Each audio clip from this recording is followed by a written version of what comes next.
Le 10h midi Sud Radio Média, Christine Bouillot, Gilles Gansman. Mais c'est Christine qui est dans la place. Il n'y a pas une espèce d'acclamation de la foule pour mon arrivée ce matin. Bonjour Gilles. Bonjour, comment allez-vous ? On est très heureux de passer cette semaine tous ensemble avec vous, nos auditeurs, pour parler évidemment des médias, de l'actualité de la télévision et de tout ce qui se fait aujourd'hui avec un gros week-end. Donc on va y revenir dans un instant. Vous avez un peu profité de ce long week-end ? Je pense que j'étais pas toute seule en fait. Vous avez vu le monde sur les routes, des 9 heures de route et de bouchons. C'est professionnel du tourisme, hein. C'est un tiers parfois même de leur chiffre d'affaires annuel. Ça veut dire que les Français avaient besoin d'air et besoin de soleil aussi visiblement. Ouais, moi je pense à nos auditeurs, c'est dur la reprise, hein, comme ça qu'on a eu. C'est un peu violent. 4 jours. non mais j'y pense, je pense vraiment à eux. C'est un peu rude. Comme ça, parce qu'on a tellement profité dans la longueur. Bon, disons que lundi c'est encore férié, donc on va pouvoir refaire 4 jours si on prend son vendredi. Ah oui, il y a encore un lundi la semaine prochaine, oui, absolument. C'est le fameux pont. C'est le fameux pont. Oui, le mois à trous, comme on appelle ça. Hein. C'est le exactement, mois qui donne des sueurs froides. On dit le mois de mai de gruyère. C'est ça. On devrait avoir Michel Marie, c'est pas gagné. Alors voilà, nous, on va tout vous dire parce que c'est du direct. On doit avoir donc le journaliste d'investigation, police-justice, hein, qu'on connaît bien chez Cyril Hanouna, mais il a une longue carrière derrière lui de ce qu'on appelle le journalisme de faits divers. Alors, on dit aussi faits diversiers, ça fait partie du jargon journalistique, Michel Marie, et on est en train d'essayer de le joindre. Donc, s'il nous écoute, Michel Marie, s'il dort ou s'il est en train de faire couler son café parce qu'il a un peu de temps, et ça serait bien. Qu'il n'oublie pas de notre petit rendez-vous. On a un deuxième invité. On va parler d'un documentaire incroyable sur France 3 sur l'histoire de la Côte d'Azur. Et c'est vraiment quelque chose qu'il faut absolument regarder mercredi parce que ce n'est fait qu'à base d'archives et le travail est fou. Oui, c'est les 1000 vies de la Côte d'Azur. Vous allez apprendre, comme nous, avec Gilles, quand on a pu voir ce documentaire, comment est né ce petit bout de France de 80 km de long, toute son histoire et la succession d'histoires, les unes qui se sont enchaînées aux autres et qui en font aujourd'hui un lieu mythique, avec l'ouverture demain, évidemment, du Festival de Cannes. On n'oublie pas, c'est demain l'ouverture officielle de ce grand rendez-vous mondial du cinéma français. On passe au zapping ? On passe au zapping. Allez, on passe au zapping, à tout de suite. Sud Radio Média, l'instant zapping. Bon, évidemment, Valérie. Je vais vous le faire une ou deux fois, après je m'habitue. Oui, c'est pas grave. Voilà. Puis on l'embrasse, Valérie. On l'embrasse. Bon, évidemment, Christine, l'actualité média, c'est l'Eurovision avec une audience record de 5,4 millions de téléspectateurs. Non, ce qui est énorme, c'est la part de marché, 36,8%. Et sur les ménagères, 48%, c'est-à-dire qu'une ménagère sur 2 était présente devant son écran pour suivre l'Euromillion avec un pic. L'Eurovision, avec, il faut que je m'y remette, après 4 jours. Et avec 7,8 millions, un pic à 7,8 millions au moment du passage. Cette audience record. Je pense les polémiques. Je pense qu'ils ont voulu voir le passage de Israël, le passage de Slimane, et puis ensuite, je pense que c'est devenu aussi un vrai rendez-vous enfin, c'était très clippé. Il y avait beaucoup de choses différentes à l'antenne. Donc rendez-vous familial aussi. Rendez-vous familial et donc jackpot pour France Télévisions. Ouais, jackpot pour France Télévisions et réussite pour Alexandra Redamiel. Alors. Entre la politique et les votes à l'unanimité pour la Suisse, saluons quand même le bon classement de Slimane. BFM l'a interviewé juste à la fin de la proclamation des résultats et il était évidemment très ému. Pardon, je suis désolé, je suis très ému, mais c'est pas de la tristesse, c'est réellement de la fierté. Alors oui, je suis pas premier, mais j'ai chanté en français avec une ballade qui parlait d'amour. Mais on méritait vraiment d'exister, d'être entendu. Et on l'a été ce soir, je l'ai été ce soir. J'espère que vous êtes fiers de moi. Je pense que y aura un avant et un après dans ma vie. Pas en tant qu'artiste, en tant qu'homme. Parce que j'ai vu à quel point la paix, l'amour, le travail pouvaient gagner en mérite. Et c'est beau pour nos enfants, pour ma fille, pour tout le monde. J'ai envie de croire en ça. Ah, j'avais pas entendu cette archive. Mais c'est pour ça que je fais le zapping. Très ému. Et sachez que il est pour l'instant la personne la plus écoutée dans le monde sur Spotify. Incroyable, hein. Sa chanson est en train de conquérir le monde. Donc on salue Slimane. On devrait nous recevoir Slimane pour une autre actualité, puisqu'il va faire sur France 2 l'émission, vous savez, En Terre Inconnue. Et donc, ce sera peut-être l'occasion de le recevoir si on arrive à le caler. Oui, avec une prestation beaucoup commentée, notamment sur l'histoire de la caméra. Il y a beaucoup de parodies qui sont très drôles. Avec le caméraman qui le suit, puisqu'il est seul sur scène, si vous l'avez pas vu, et qui se met à la place du caméraman. Un autre succès salué, alors un avec un petit peu moins de ferveur, celui de Kylian Mbappé, qui a été fêté par son club très discrètement hier, parce qu'hier, au Parc des Princes, c'était la der des der. La der des der, et puis c'était Contre qui, c'est-à-dire quelle équipe en face? Un football de la France. C'était Toulouse. De Toulouse. Et Toulouse a gagné 3-1. Valérie, reviens, toi aussi, tu n'y connais rien en foot. Alors... avec Valérie, je suis plus confort sur le sport. Mais, et donc, face à Toulouse, vous savez qu'ils ont fêté d'ailleurs la victoire du championnat de France. J'adore, je me régale avec Gilles qui parle de commente le foot. Allez-y. Au Parc des Princes. Et donc, il jouait pour la dernière fois. Il en avait fait l'annonce hier sur ses réseaux sociaux. Reportage de France 2. Kylian Mbappé et le PSG, c'est fini. Voilà, c'est ma dernière année au Paris Saint-Germain. Je vais pas prolonger et je vais jouer mon dernier match au Parc des Princes dimanche. C'est beaucoup d'émotions. Avant de partir, le joueur a souhaité communier une dernière fois avec les supporters hier soir au Parc des Princes. Le PSG perd sa superstar. Les fans, eux, nombreux ce matin devant le stade d'entraînement du club, ne veulent retenir que le positif de ces années de vie commune. Franchement, ça m'attriste parce qu'on l'a vu quand même grandir. Il a fait 7 ans au club et c'est la meilleure légende du club pour moi. Il y a eu des hauts, des bas, c'est clair, mais ça fait un petit quelque chose quand même. Alors, ce qui a fait beaucoup parler aussi, c'est le président de la République qui s'en est une nouvelle fois mêlé et qui a appelé... alors, vous savez que Mbappé n'a pas annoncé où il allait et que le président a dit qu'il avait appelé le club de Madrid pour lui demander qu'il soit disponible pour les Jeux Olympiques. Bon, du coup, il va à Madrid. Il va aller à Madrid très vite. Oui. J'imagine. Du coup, oui, parce qu'en fait, il y a une polémique sur les joueurs de l'équipe de France pour les Jeux Olympiques, puisque les clubs professionnels qui doivent composer avec la reprise de championnat ne veulent pas libérer pour...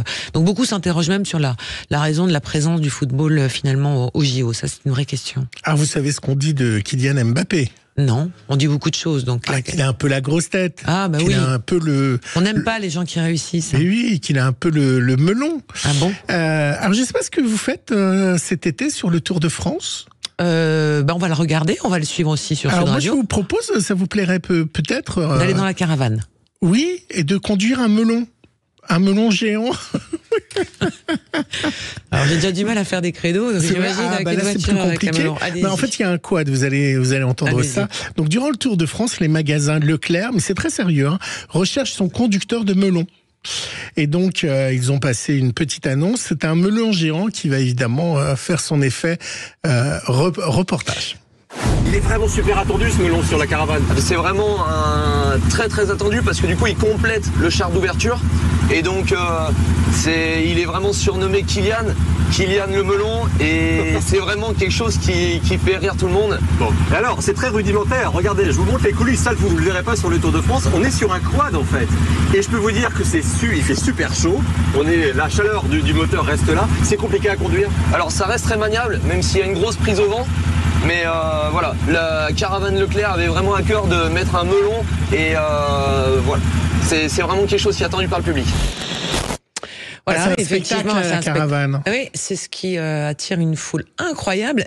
Et dans le même esprit, je ne sais pas si vous avez remarqué, Gilles, les images qui circulent aujourd'hui, c'est le passage de la flamme olympique, je le dis en passant comme ça, mais on s'interrogeait sur l'intérêt que ça avait pour le public.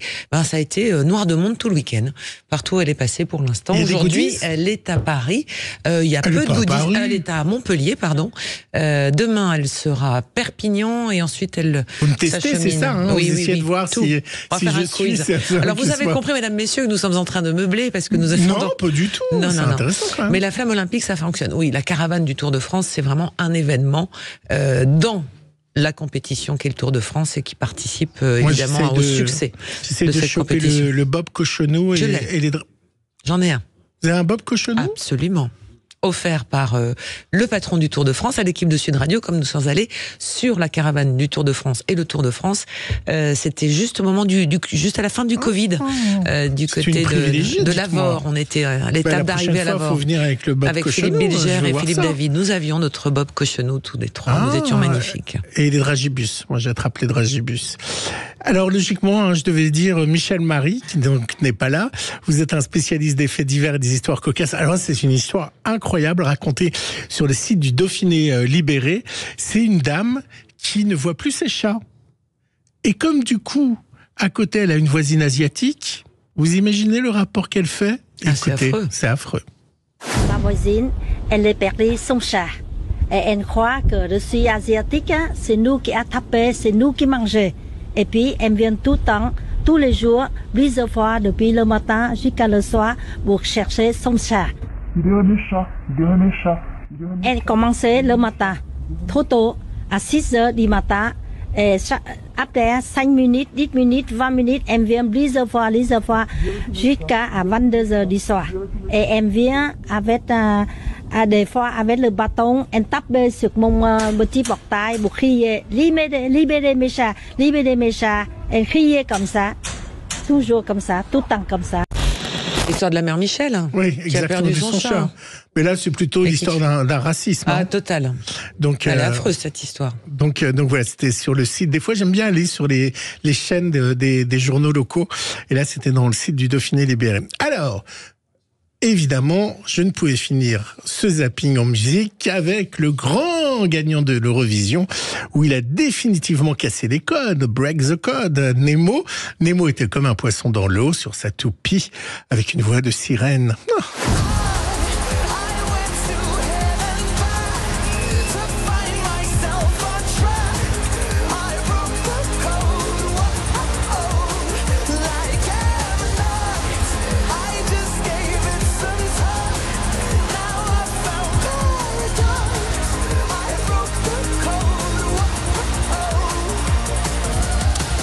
Voilà, le jeune Suisse qui a eu un accueil triomphal quand il est rentré en pas sur Suisse. Les réseaux sociaux. Mais pas sur les réseaux sociaux, qui est quand même un rendez-vous de, comme on dit, de haters, de gens qui se détestent. C'est assez terrible. Mais en Suisse, ils ont été beaucoup plus tolérants et beaucoup plus accueillants pour une victoire. Voilà, ça reste qu'un artiste, c'est que de la musique. Et avec un nombre de points par le jury professionnel, presque tous les jurys professionnels lui ont donné 12 points. Il était à plus de presque 200 ou 300 au moment... Oui, peut-être qu'il a manqué à Slimane une chorégraphie autre, je sais pas, une scénographie différente. En tous les cas, voilà, il y a quelque chose de performance quand même musicale et vocale des deux artistes. Il y avait des trucs trash quand même sur l'Eurovision cette année. Ah, vous êtes dans l'Irlande je sais pas, il y avait des trucs avec des sorcières, des dents. C'est l'Irlande. Waouh. Et les Anglais qui ont pris 0 point. Vous avez vu ça ? J'étais déjà parti. Ouais, vous ne pouviez pas voter de toute façon, voilà. Bon, on s'arrête un court instant. Je crois que Michel Marie, on risque pas de l'avoir. Une fois, 2 fois, 3 fois. Non, ça ne marche pas. Michel Marie, qui devait être avec nous, le journaliste. Invité. Absolument. On va se retrouver dans un instant. Donc, si jamais Michel Marie nous rejoint, on le prendra évidemment avec grand bonheur pour parler de ces affaires de faits divers. Mais pour l'instant, on va s'intéresser à ce documentaire. On aurait dû prendre Gilles Verdez. Bah oui. Et il n'y connaît pas grand-chose en faits divers. En faits divers. J'aime bien cette moue que fait Gilles Gansman quand il dit bon, il ne connaît pas grand-chose. Dans un instant, on va vous parler de ce documentaire qui va passer sur France 3 concernant l'histoire de la Côte d'Azur.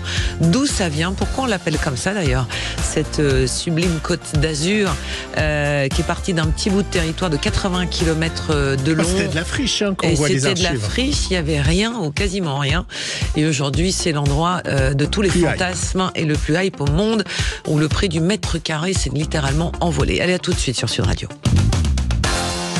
Le 10h midi, Sud Radio Média, Christine Bouillot, Gilles Gansman.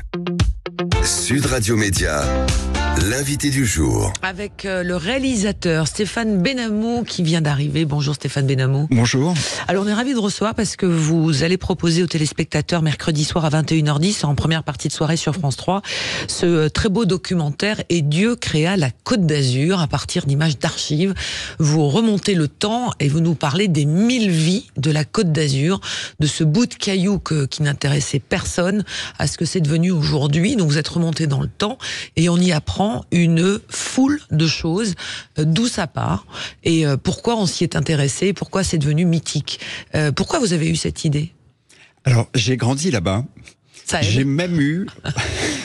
Pourtant, je suis d'une famille... Je ne suis pas né sur place. Je suis né en Algérie en 60. Donc, on est arrivé et on a été très bien accueillis. C'est-à-dire que j'ai tenu à mettre dans ce documentaire quand même ce que Gaston Defferre avait dit des Pieds Noirs en 62. Il dit qu'ils aillent se rapatrier ailleurs. Ouais, incroyable archive, ça. Ouais. Et à Nice, voilà, à Nice, il y a eu beaucoup de Pieds Noirs qui se sont installés. Ça a permis un développement de la côte différent, pas seulement lié au tourisme. Donc voilà, j'ai toujours été très attaché, d'ailleurs un peu comme la même manière que Johann Sfar, ce qu'il dit dans le film, c'est-à-dire qu'on confondait les deux rivages. Par exemple, j'ai appris quelque chose. Alors, j'avais appris le niçois le nissart un peu en histoire géo en 5e. Mais ce que j'ai appris, par exemple, c'est que vous avez des numéros pairs à Nice, sur la promenade des Anglais, et les numéros impairs étaient de l'autre côté. Ils étaient à Alger ou à Oran. Donc c'était comme si c'était deux rivages qui avaient juste un fleuve qui coulait entre ces deux. Donc voilà, il y a une proximité,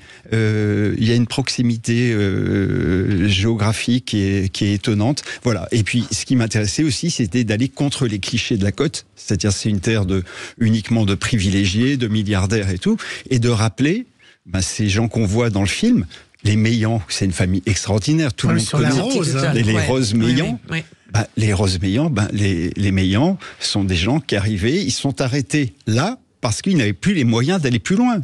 Eux, leur idée en tant que... Et puis parce que vous dites dans le documentaire, la Rose, ça ne demande pas grand-chose. Voilà. Ça peut être une terre aride avec très peu d'eau et ça fonctionne très bien. Il y avait un bout de terre qui ne coûtait pas grand-chose et ils ont commencé à faire leur Rose. Exactement. C'est-à-dire qu'il y avait eu un personnage assez riche, assez mécène, comme ça, qui avait dit « Oh ben là-bas, on peut aller, puisqu'on construit plus haut, toute cette terre, on va la mettre... On va la jeter un peu sur ce cap d'Antibes où il n'y a personne, peut-être que ça servira. » Et justement, les Meillan sont arrivés là, de Calabre, si je me souviens bien, et ils n'avaient pas les moyens. Comme une partie de leur famille, ils auraient pu aller aux États-Unis. Ils disent non, on n'avançait plus, on pouvait pas aller ailleurs. J'ai suivi la voie de chemin de fer, effectivement, ce qu'il disait, parce que le billet de train était trop cher, cette immigration italienne. Mais ce qu'on comprend aussi, c'est que la Côte d'Azur, vous parlez de ces clichés, vous vouliez aller contre tous ces clichés-là. On comprend aussi que c'est une terre d'asile qui n'a cessé d'être une terre d'asile. Oui, moi, pour rebondir sur ce que dit Christine, j'ai eu l'impression, c'est ce que je lui ai dit au téléphone ce matin, j'ai eu l'impression qu'on racontait l'histoire de la conquête de l'Amérique, en fait. Et il y a eu comme une conquête de Nice par trois personnes. Enfin, trois personnes. Il y a eu, au départ, c'était les Anglais, et puis ensuite, il y a eu les Américains, et puis dans une dernière période, il y a eu justement les Algériens, et puis les autres pays riches. Et donc, j'ai eu l'impression qu'on construisait l'Amérique. Alors oui, il y a cet aspect-là, c'est vrai, il y a cette conquête. Alors c'est vrai que les Anglais étaient quand même très jaloux, ils avaient découvert ça. Eux, ça leur plaisait beaucoup parce que ils n'ont pas eu à la coloniser. Moi, je tenais cette phrase dans mon commentaire. C'est-à-dire qu'ils arrivent dans un endroit dont tout le monde, y compris ses souverains, c'est-à-dire c'était les rois qui étaient à Turin, se désintéressent complètement de la Côte d'Azur. Il y a une seule route qui existe. Aujourd'hui, c'est dingue de penser ça. Il y a la basse corniche, moyenne corniche, grande corniche, il y a l'autoroute, il y a tout ça. À l'époque, il n'y avait qu'une route pour relier l'Italie qui traversait la montagne et qui allait jusqu'à Turin. Vous ne pouviez pas aller de Nice à San Remo comme ça. Donc voilà, c'était quand même quelque chose. Et les souverains, je dis, effectivement, comme vous le dites, c'est quelques cailloux, c'est des gens miséreux, qu'est-ce qu'on va aller faire là-bas ? Et ça s'est développé malgré tout. Donc les Anglais, quand ils y arrivent un peu par hasard, La mer n'est pas accessible, ce que je ne savais pas, moi. La mer n'est pas accessible. Très peu de gens savaient nager aussi. Voilà, donc on se désintéresse des bains de mer. On rappelle pour nos auditeurs que si les Anglais arrivent là-bas, c'est le point de démarrage de l'histoire, c'est pour échapper aux usines de charbon qui rendent Londres absolument invivable à l'époque. Et ils cherchent un petit coin de soleil parce qu'il y a trop de monde sur leur côte à eux. Et ils cherchent un petit coin pour aller mieux et pour pouvoir s'oxygéner pendant les longs mois d'hiver. C'est comme ça que ça démarre. Et puis c'est le moment où on est persuadé que l'air marin peut protéger des maladies pulmonaires. On est quand même encore à l'ère de la médecine. Voilà. Donc on se dit finalement prendre des bains de mer, ce climat et tout ça va être formidable, à condition de n'y aller que l'hiver.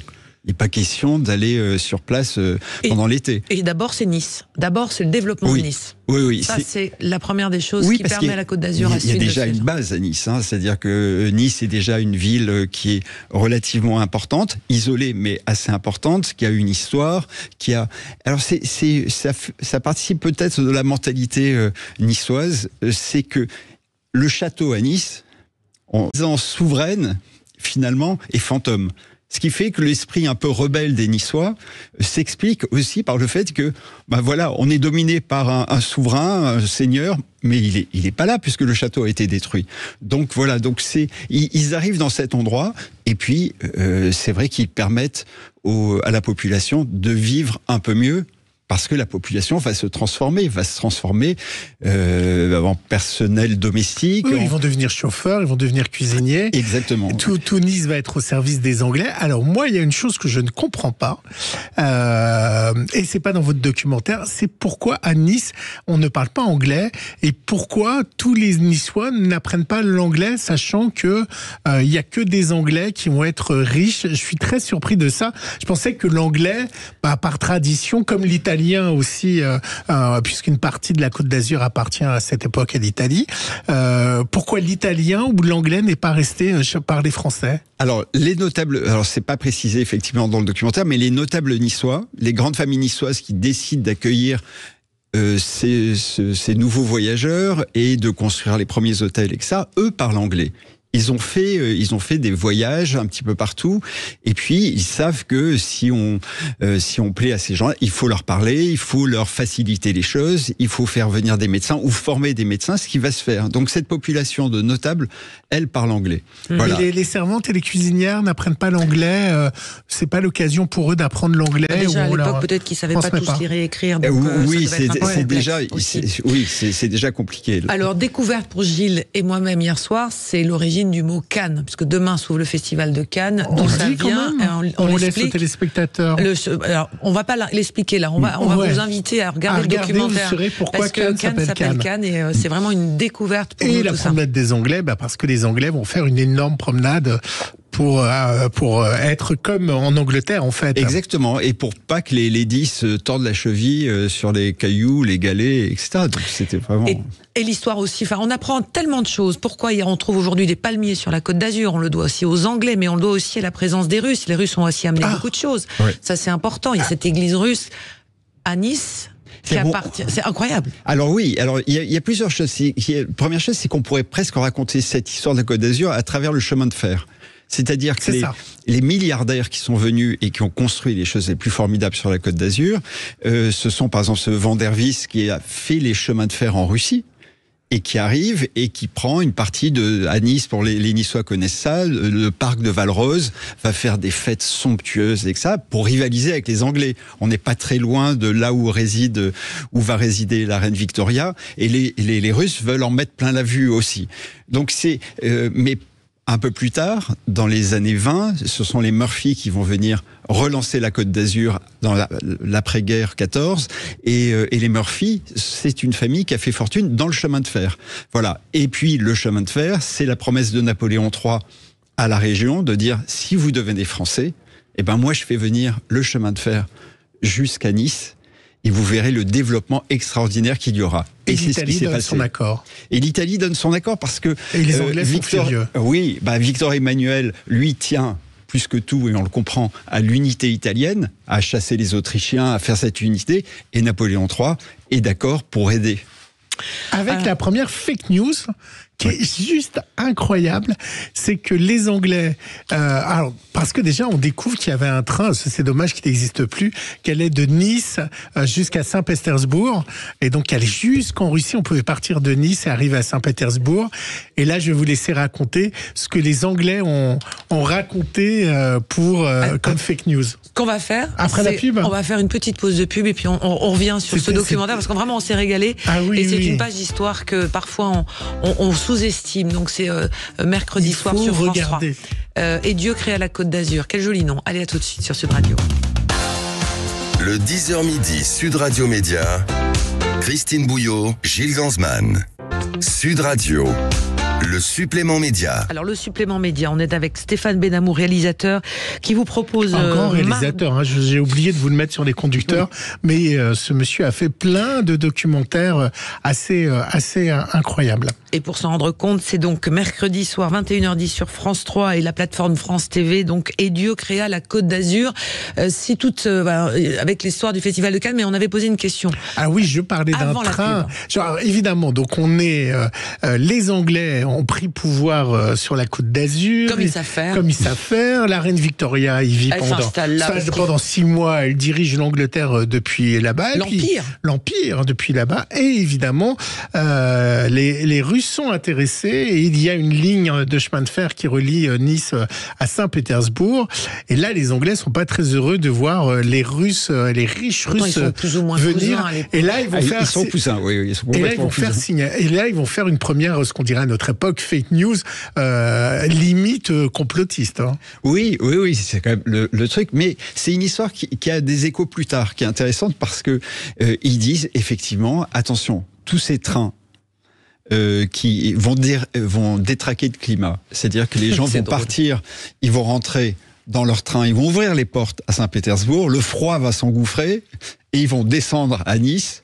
Et le froid va sortir. Et ça va dérégler. Il y aura plus de soleil. Mais c'est dingue. Quand l'autoroute de l'Estérel a été créée, donc là, dans les années 60, on disait aussi sur la côte, attention, nous on a toujours été très très protégés du Mistral. Le Mistral s'arrête, c'est vrai, bien avant, mais l'autoroute, le Mistral va s'engouffrer et ça va détraquer le climat. Donc il y a cette idée quand même, comme ça, attention, il faut protéger ce climat sacré, quoi. Ouais. Alors, ce qui est intéressant aussi, c'est de voir à quel point ça s'appelle la Côte d'Azur, que tout le monde est évidemment émerveillé par vous avez vu que ça s'appelait pas comme ça. Ça s'appelait pas comme ça avant.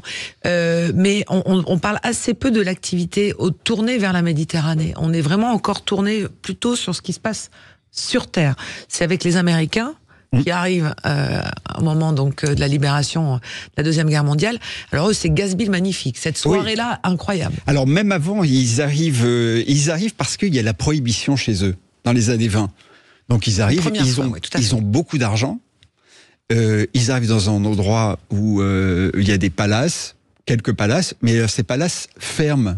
Et à cause de la guerre, parce qu'il y a eu la guerre. Ils ont fermé à cause de la guerre, et puis ils ferment surtout parce que il n'y a pas de saison d'été sur la côte. Le 1er mai, c'est un rituel. Le 1er mai, tout ferme. Et on rouvre le 1er octobre. Et les Américains qui, eux, n'ont pas peur du soleil, pas peur des bains de mer, qui ont envie de s'amuser, de faire la fête. Ils arrivent avec leurs amis. Leurs amis, c'est Picasso, c'est Chanel, c'est Cocteau et tout ça. Ils disent, mais vous êtes gentils. Nous, on va allonger les dollars et vous allez rester ouverts. Et la saison estivale est créée par les Américains. Il crée ainsi la saison. Mais c'est seulement le 1er mai 1931. C'est-à-dire qu'on a attendu très très longtemps avant d'avoir une saison d'été sur la côte. Et puis il y a aussi, alors, cette histoire, moi, qui m'a fasciné aussi. Franchement, quand on revoit votre documentaire, on se dit que Monaco, c'est juste un miracle. Oui, totalement. C'est juste un miracle que quelqu'un ait eu une idée de faire un casino parce que, alors là-bas, il y a rien, il y a un prince qui en a rien à faire du territoire et il y a quoi? Il y a 3 Pékins et un bout de château, quoi. Oui, et puis c'est en fait, je pense qu'il devrait élever. Il y a des avenues Princesse Charlotte, etc. Mais il devrait avoir vraiment un boulevard Louis-Philippe, parce que Louis-Philippe interdit le jeu en France. Et alors que la principauté est ruinée, comme les descriptions, j'en cite une. Les images qu'on voit de Monaco, on a du mal à s'imaginer que ça va être le rocher et un des endroits les plus luxueux au monde. Et le prince et sa mère se disent, mais si c'est interdit, en fait, qu'est-ce qui nous interdit, nous, de faire du jeu ici ? Et donc, ils font les premières salles de jeu. Les descriptions sont terribles. C'est un endroit enfumé. Enfin, c'est une sorte de tripot, le premier. Pour y aller, soit on y va par la mer et c'est un peu périlleux, soit on y va par la route et on peut mettre quasiment une nuit à traverser les méandres dans ces montagnes. Et puis, ils sont prêts à se vendre. C'est-à-dire que le tsar a écho de cette misère à Monaco, et il a envie quand même d'avoir un pied-à-terre sur la Méditerranée. Donc il se dit, mais je vais racheter la principauté. Et il le propose. Et c'est le jeu qui sauve la principauté. Et qui fait que le prince va. J'ai pas compris quel moment, qui nomme le prince régnier qui n'est pas du tout né à Monaco. J'apprends ça aussi dans votre documentaire. Non, il a grandi, oui. C'est-à-dire qu'il a vécu. Qui le nomme et pourquoi il arrive là alors qu'il n'est pas du tout prince en fait? Alors c'est l'héritier quand même. C'est l'héritier. Normalement, c'est son père qui aurait dû prendre les rênes, mais il se trouve que Régnier a fait partie des armées de la France libre vers la fin de la guerre, et c'est quand même un visage un peu plus présentable que son grand-père, qui avait été un peu compromis, on va dire, pendant la guerre. On parle de Cannes, on parle mais aussi on parle de Saint-Tropez, évidemment, avec l'arrivée, on connaît l'histoire un peu plus récente pour nous tous, mais on apprend aussi que la Côte d'Azur, on doit à la Côte d'Azur et un de ses éminents personnages, la carte postale. Oui, c'est-à-dire qu'il y avait la carte postale avait été expérimentée lors de l'exposition universelle à Paris, et on avait donc il y avait des cartes postales de la Tour Eiffel, et Jean Giletta, qui était un photographe local, a vu ça à Paris. Il dit, mais moi qui suis photographe, qui arpente depuis à cette époque-là, depuis une bonne dizaine d'années, la Côte d'Azur pour montrer ses métamorphoses, il dit, tiens, je vais faire ça. Et ce qui fait d'assez différent des autres cartes postales, c'est que lui, il photographie pas mal les gens. Et c'est ce qui m'a touché aussi dans l'histoire de Jean Giletta. Aujourd'hui, il y a les éditions Giletta qui sont formidables, rééditent toutes ces photos qui sont extraordinaires. Et on voit cet entre-deux-mondes. C'est-à-dire, on voit ce monde qui est en train de disparaître. On voit, moi, ce qui m'a toujours frappé en grandissant là-bas, c'est qu'il y avait un monde entre Nice et Saint-Tropez, qui était un monde consacré à la plage, au plaisir et ça, et un monde un peu plus secret entre Nice et Menton, qui a été beaucoup plus préservé. C'est-à-dire qu'on n'a pas détruit comme on l'a fait quand même beaucoup dans certains endroits. Et donc voilà, c'est ce monde-là juste au moment de la métamorphose qu'on voit avec lui. Comment vous avez travaillé pour toutes ces images d'archives? Ça vous a pris combien de temps? Parce qu'on est vraiment sur un film documentaire, mais extrêmement présent, avec colorisé. Enfin, vraiment, on est sur ce registre-là. Écoutez, moi, je connaissais bien les sources. Justement pour Giletta, c'était pas un mystère pour moi. Enfin voilà, pour pas mal de sources. Et puis je le fais comme je fais pour tous mes films, c'est-à-dire j'aime bien me perdre dans les archives. C'est-à-dire que j'aime bien explorer et puis aller de l'une à l'autre. Après, avec le soutien d'une excellente documentaliste, Céline Leroux-Vincent. Et puis, mais c'est vraiment parce que le travail est fou. Mais c'est vraiment c'est une promenade un peu buissonnière comme ça dans les archives jusqu'au moment où vous tombez sur des perles. Et il y en a aussi dans les archives, les fonds régionaux. C'est l'avantage de la Côte d'Azur, c'est que par exemple Normandie Images nous a fourni des trucs. Voilà, je suis tombé dans Normandie Images. Il y a des gens qui ont filmé la Côte d'Azur et leurs vacances. Et comment vous imaginez la Côte d'Azur de demain? Parce qu'on le dit, la Côte d'Azur a connu des ruptures. Enfin, en tous les cas, sa fréquentation, son activité par différents événements. On a l'impression que la Côte d'Azur se réinvente à chaque fois. Oui, moi je suis assez optimiste parce que la Côte d'Azur d'aujourd'hui est beaucoup plus belle que celle des années 80. Ah ouais. Celle des années 80, 70-80 a été extrêmement bétonnée. Je me souviens par exemple à Nice, il y avait une sorte d'immense dalle en béton qui couvrait, qui empêchait de voir le vieux Nice, qui faisait une sorte de séparation artificielle. Il y a des autoroutes urbaines qui se construisaient, etc. Et c'est, on va dire, ces 2 dernières décennies, les édiles, les maires, sur place, ont eu le souci de restaurer, de revenir. Je sais que par exemple là, la destruction d'un bâtiment épouvantable, l'Acropolis, le Palais des Congrès à Nice, un bâtiment typique des années 80, plein de béton et d'amiante, a été détruit. Et l'annonce de sa destruction, c'était une levée de bouclier, comme si on allait détruire Notre-Dame. Enfin voilà, c'était complètement aberrant. Et là, les gens aujourd'hui qui les détruisent se rendent compte, tiens, on voit la colline du château, on voit les merveilles de la ville, etc. Donc je suis plutôt optimiste et je trouve que moi j'avais une question média à vous poser. Comment on vend ce genre de documentaire à France 3 ? Parce que alors franchement, le documentaire, faut le voir, mais le vendre sur le papier en disant je vais vous raconter l'histoire de Nice en prime time, alors qu'il y a une concurrence folle dans les programmes.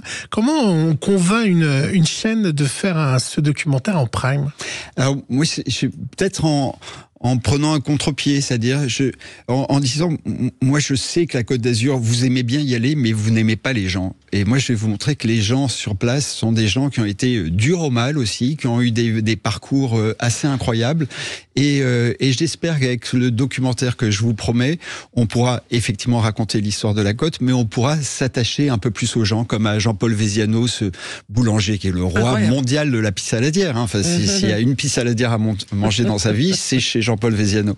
C'est chez des horticulteurs, chez des gens qui sont là, voilà, qui racontent simplement leur pays, quoi. Et ce qui est génial aussi, c'est quand il parle des soirées un peu Saint-Germain dans les rues de Saint-Tropez de l'époque où les habitants se plaignent du bruit. On a l'impression d'être dans les festages.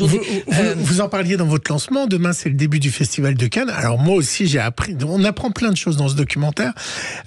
Moi, j'ai appris que le Festival de Cannes était au départ pas du tout un festival pour célébrer le cinéma. Le but était différent. Oui, alors je l'avais un peu exploré il y a une dizaine d'années en faisant un film sur Jean Zay.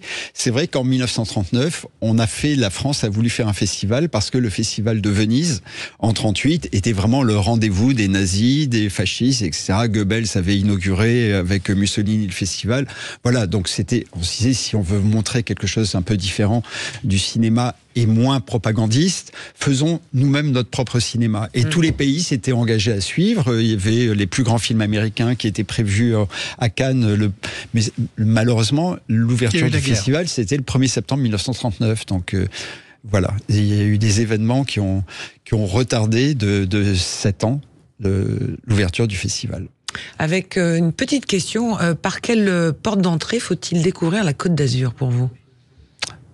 Par Nice, par sa capitale. Par sa capitale. Oui, parce que franchement, aujourd'hui, je pense que j'ai quand même beaucoup voyagé et je trouve que ma ville d'origine est incroyable. Oui, vraiment, je crois que j'ai le droit d'être chauvin aujourd'hui. Est-ce que le reste de la France a une mauvaise interprétation de ce que c'est que la Côte d'Azur ? Est-ce que vous pensez qu'elle souffre justement de clichés, de côté bling-bling, de ce côté parce que Carla Bruni avec mais voilà, mais comme qui vous existe, dites, mais on voit aussi, existe. moi j'apprends que Nice est la ville de France qui compte le plus d'agriculteurs. Oui, parce qu'il y a des tas de terrains sur la plaine du Var, etc. Oui, c'est des aspects qu'on ne connaît pas. Mais les gens de la côte aussi n'aiment pas forcément le bling-bling. Je sais que quand on avait 18 ans ou 20 ans, il était hors de question qu'on aille au whisky à gogo de Cannes ou de machin, parce que c'était trop bling-bling. Donc chacun avait sa façon de faire, mais les habitants sur place sont aussi patients parce qu'ils savent que ça mène aussi, ça enrichit l'économie, ça fait pas mal de choses, mais c'est plus seulement le tourisme comme à une époque. Maintenant, je pense que l'économie locale quand même a des fondements plus solides. Vous avez d'autres projets ?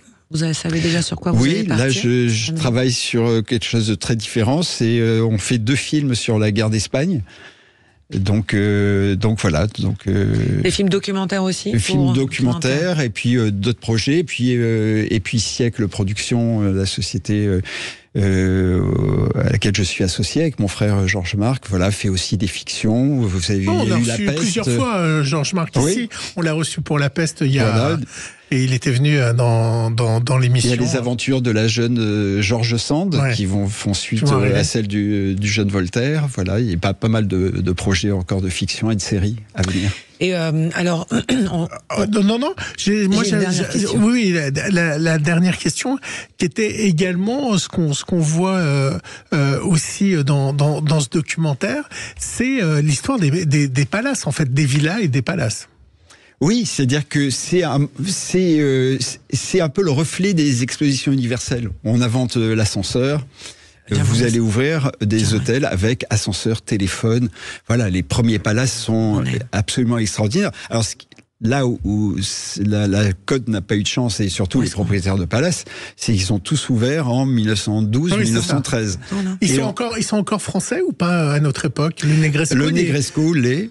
D'accord. Et les autres, je pourrais pas vous dire pour les autres, mais il se trouve que dès 1914, ils sont transformés en hôpitaux militaires et ils vont accueillir pendant 4 ans énormément de blessés, qui sont rapatriés sur la côte pour être soignés et ça va ruiner un certain nombre de propriétaires de palaces. Oui.